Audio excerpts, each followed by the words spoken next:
Olá, olá, saudações, sejam bem-vindas, sejam bem-vindos. Vamos lá para mais um vídeo para ler esse tijolaço aqui, literatura austríaca, né? Romance em língua alemã, O Homem Sem Qualidades, do Robert Musil, né? Então lá de Viena, estamos em Viena, aqui antes da Primeira Guerra Mundial, né? Então essa é a segunda parte, se não me engano, é a segunda parte, né? Eu já fiz aí um desafio para 2025, já gravei um vídeo começando o assunto. Nós estamos falando aqui do Ulrich. Ulrich vive lá na Cacânia, é o nome, né, que o Robert Musil deu à Áustria, ao Império Austro-Húngaro. Cacânia por causa do Kaiserlich und Königlich, né? É uma expressão assim traduzível, né? Kaiser, tipo imperial, né? Imperial e Kaiserlich, né? Kaiser, o nome do imperador, né? E aqui vai mostrar muito essa questão do nacionalismo, né? A questão da rivalidade entre o Império Austro-Húngaro e a grande Alemanha, né, a aliança da Primeira Guerra Mundial. E nós vamos então conhecendo ao longo dos capítulos, né, nós estamos na segunda parte já do romance. Esse romance são 3 partes, não foi concluído, né, então é um romance inconcluso, né, ou seja, o autor não conseguiu terminar esse grande volume, essa epopeia moderna, que está ao nível de Ulisses, está ao nível de Montanha Mágica, ao nível do Dr. Fausto, né, e tantas outras obras. Igual o Berlim Alexanderplatz, né? São várias obras do modernismo que vai colocar em cena, né, nesses panoramas, personagens sem muita característica, personagens do mundo massificado, personagens do dia a dia, personagens que estão ali flutuando no cotidiano, né? Então é basicamente isso que vai falar o livro. E aí vai aumentando então a história com a chegada de novos personagens. Então nós estamos no capítulo 20, né, que fala assim, tudo é a mesma coisa, continua a mesma coisa, porque o Rich vai conhecer então os palácios, né? Então ele vai ter acesso aos palácios, vai começar deixa eu só ver o volume aqui. Ele vai começar então a conhecer a vida palaciana, ter alguns contatos, né? Quer interferir inclusive nessa questão o psicopata, um cara que cometeu um crime, que é o Moesbrugger, né? Moesbrugger. E aí, não sei, por cargas d'água, o Rich, né, esse matemático, esse cara que não tem nenhuma qualidade, resolve interceder, né, assim, pedir lá às autoridades que tenham mais, né, não precisa pesar a mão contra esse cara aí, esse Moesbrugger, porque é um cara psicopata, doente mental, tal coisa assim, né, o cara cometeu um crime aqui, bárbaro e tal.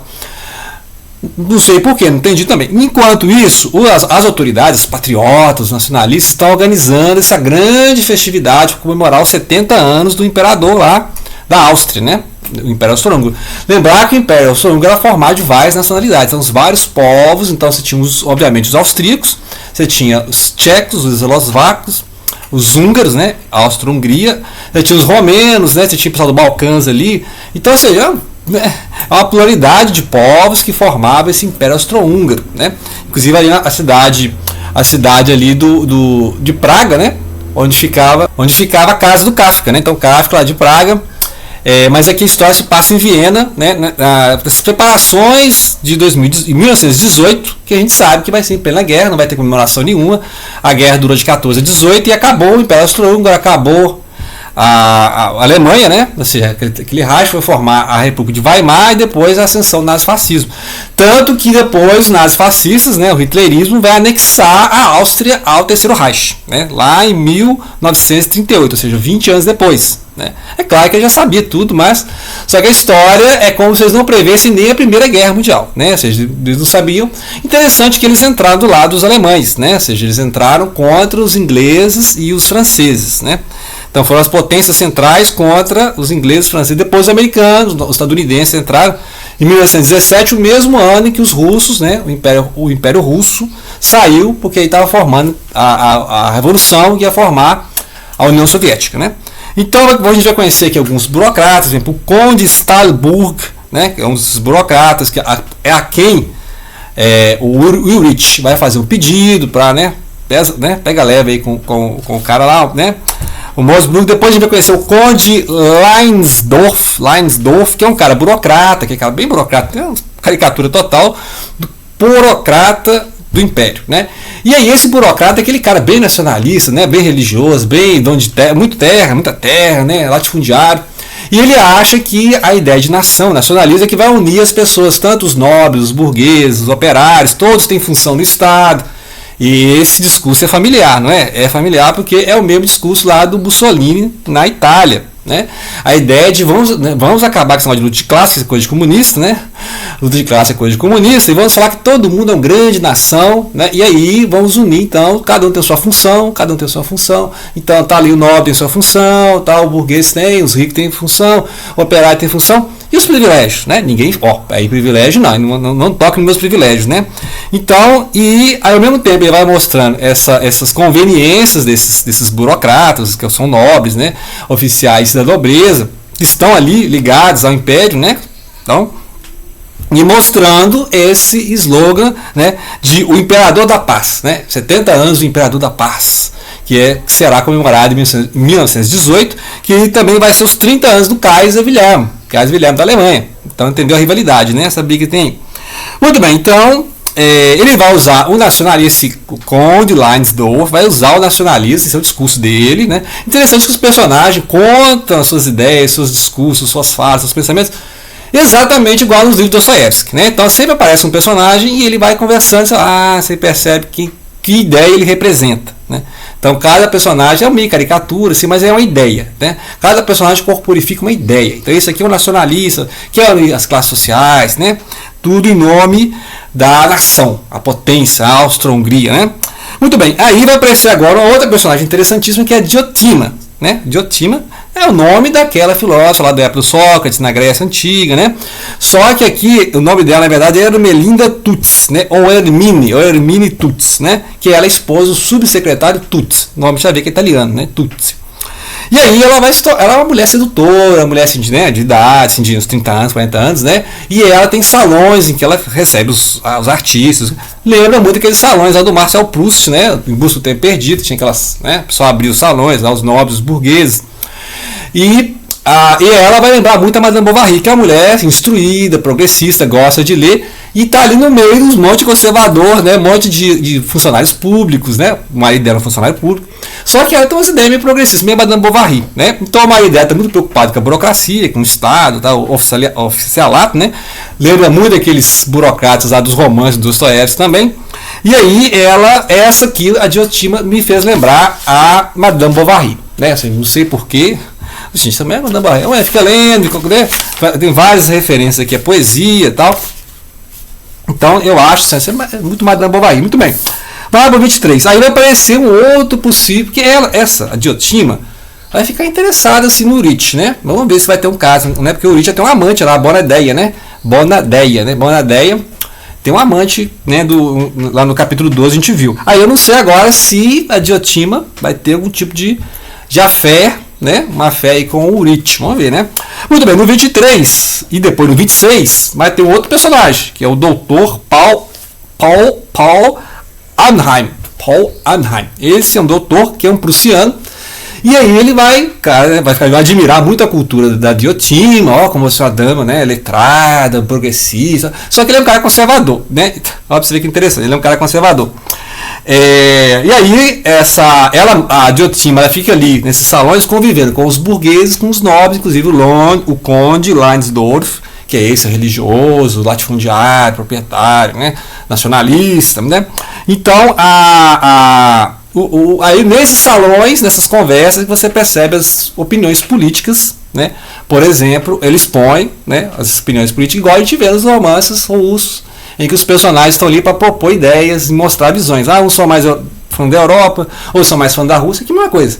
Uns são mais fã, né, assim, mais arauto do conservadorismo, outros são mais progressistas, outros são mais belicistas, outros só querem paz mundial. Então cada personagem tem uma representação de classe, né? Você tem uma classe social, é nobre, é burguês, é funcionário, é operário, e tem uma ideia social, uma ideia política ligada a essa classe, né?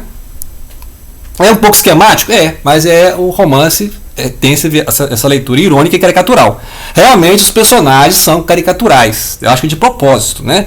Não tem aquele desenvolvimento de personagem igual tem em Dostoiévski. Pelo menos, não sei, né? Vamos ver ao longo do romance ele vai fazer isso. Mas de início os personagens são assim, caricaturas de ideias, né? Que aparece muito no Gogol, né? E no próprio Dostoiévski, né? Com a diferença que o Dostoiévski desenvolve o personagem, né? Ele parte de uma caricatura igual o Dickens, mas desenvolve o personagem.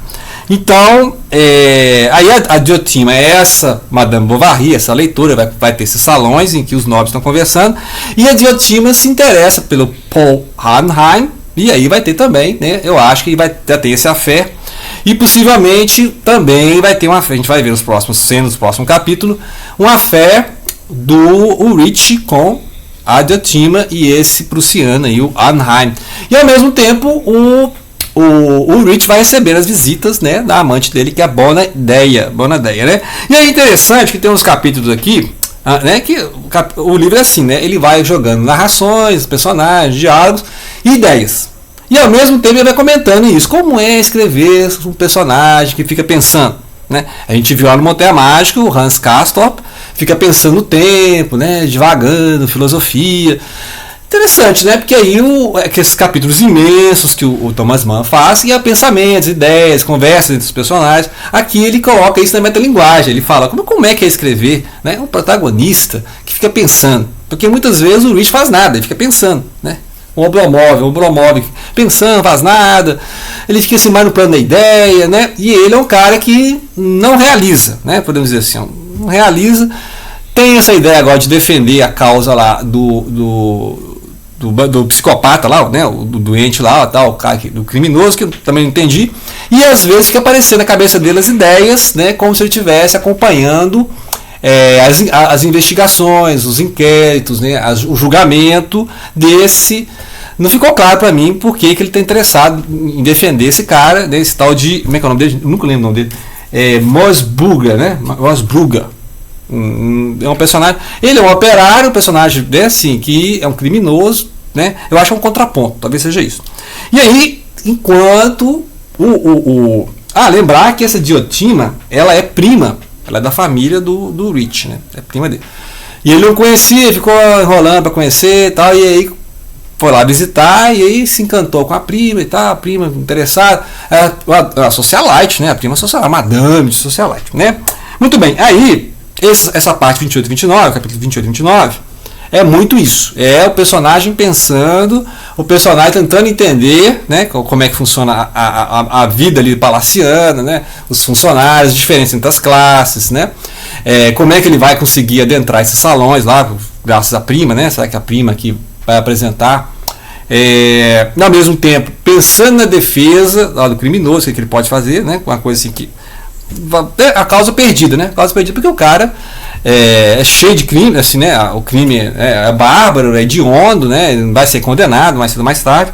Mas interessante que isso é uma forma de você conhecer a burocracia, né? Não é um Kafka, né? Sim, é o mesmo Império Austro-Húngaro, mas não é um Kafka, né?